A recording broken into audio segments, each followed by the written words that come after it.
Hey, it's Bob from Old Things New. Just want to talk to you about my experience with woodworking over the last 30 years or so. I actually started my interest in woodworking when I was in 8th grade. Uh, Wood shop.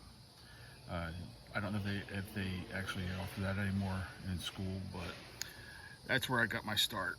And I had a teacher who was very instructive and very conscientious about safety and everything. And he really passed on a lot of inspiration to a lot of us. But I knew personally that I was always going to do woodworking in some form, sometime in my life. But fast forward up to today, my wife and I live in a town called Estelle Manor. It's in southern New Jersey. It's kind of semi-rural. We live on a property that is 5 acres. That's the minimum amount of property you can own to live in Estelle Manor. A lot of people have more. Our neighbors have more on either side of us. They're very remote, very good people, but we all just kind of keep to ourselves. And we need help, we ask. If not, we just wave and and we go on our day. But it gives me a lot of opportunity here to use our property. Our property came with a shed, as you see behind me. It's not a very big shed. I also have over to my right a pavilion. It's about 40 feet long, I'd say about 30 feet wide. The former owner built it as a shelter for his camper and pickup truck. I use it, or we use it for picnics and barbecues and everything we want to do. So it's a good shelter to work under if I need to. I built something bigger. So far, I built picnic tables. I've only built a couple this year. I have one I'll show you a little bit later in the video. But what I wanted to start with is that if you're new to woodworking, one of the things is that everywhere you look, if you subscribe to woodworking magazines, they show you all these these fantastic tools that you can buy, and really you don't need to start out with that. Just a brief history. I don't want to get too boring here. Here is an old plane. This I picked up in an antique store. It still works, by the way, and it was made to use, made to create molding, but by good old-fashioned elbow grease. And they came in sets of like as little as a dozen to like 150, and they used to make moldings with this on furniture and all that kind of stuff. And so all that beautiful furniture you see around you in antique stores, if it was back in that era where they used those things, they were done by that way, and they took years to make a lot of furniture. But then fast forward it up, and even this plane here is made by Stanley, which is an old tool company. They produced this. This is about 60 years old, believe it or not, this thing. And still works. And here's another model about the same era. It's a smaller one. But they didn't make these at this time. And here's a newer one. My son gave me this for my birthday one year. And it works beautifully. They all work well if you can take care of them.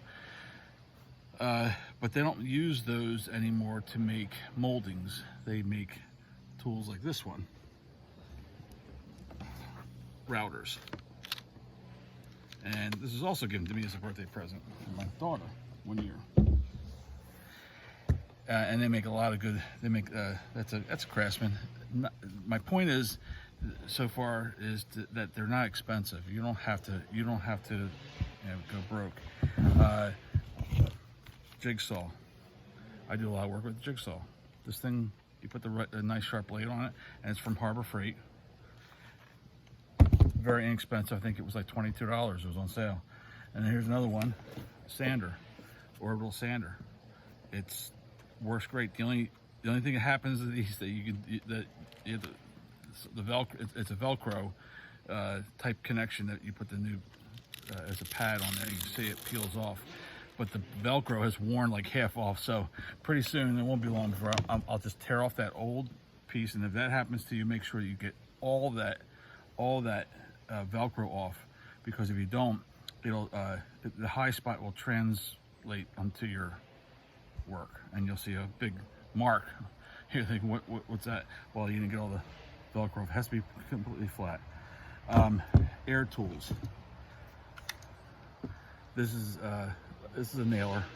Uses small nails, not a brad, not a staple. This is a nailer. I think it might shoot staples, but heavy duty. This is a heavy. I bought this from Harbor Freight. Hold on. I bought this from Harbor Freight, and it's a good. I haven't used it yet, but I plan to one day. And this I've used dozens of times. This uses staples, and same kind of model, except it's smaller. And then, of course, you got your rechargeables. Now, this was given to me as a gift as well. But if you had to buy it, you're only spending like $150, and sometimes you get some other tools with it. So, what I want to do next, I want to show you there's a small skill saw that you get with it. It lasts a long time. You just gotta be careful how many cuts you make with it. I wanted to just show you some of my work. I don't want this video to be very long, but walk this way, and I'll show you some of the work that I do. We have a showroom in the front. I changed over part of our garage over to a showroom, and also I want to just show you the picnic table I made. This is a child size, and I saw a couple of these this season, just kind of word of mouth. Now here are pieces of furniture. This is a desk that we had that I am in the process of changing around. This looks child-sized desk. Here's another piece of furniture back here. I'll move this out of the way. That you can start with. And some of these things you can leave as is, some things you can paint up. Now this here is a hutch. Now we have a picture that we may be putting into this to show you what this thing looked like before I started, but it was a whole hutch with doors on the front, and I just cut all this out, and it didn't take me long. And anyone can do this kind of work, really. I mean, if you have a passion for it, you can do it. Now here's a what we call a hall tree, and I'm just trying to get this into the shot. But anyway, that wasn't a table, and that was a door. That mirror I got, I picked out of the trash, but it was these things are still for sale, and I don't know where you live, but if you live nearby, I'll make you a deal on these things. All that stuff in there is for sale. I also want to make sure that one of my points before the video is over, and I'm low on battery too, which is my fault. I am not what you would call a tree hugger. However, I don't like to see things get thrown away, wasted. And a lot of this stuff, I mean, I could show you, I'd be too embarrassed to show you, but I got this whole greenhouse full of projects, and I have to get rid of some of this stuff. But as far as collecting, I collect them. I want to get these things from going into the landfill, but I can't, I can't do it all by myself. I just do my part.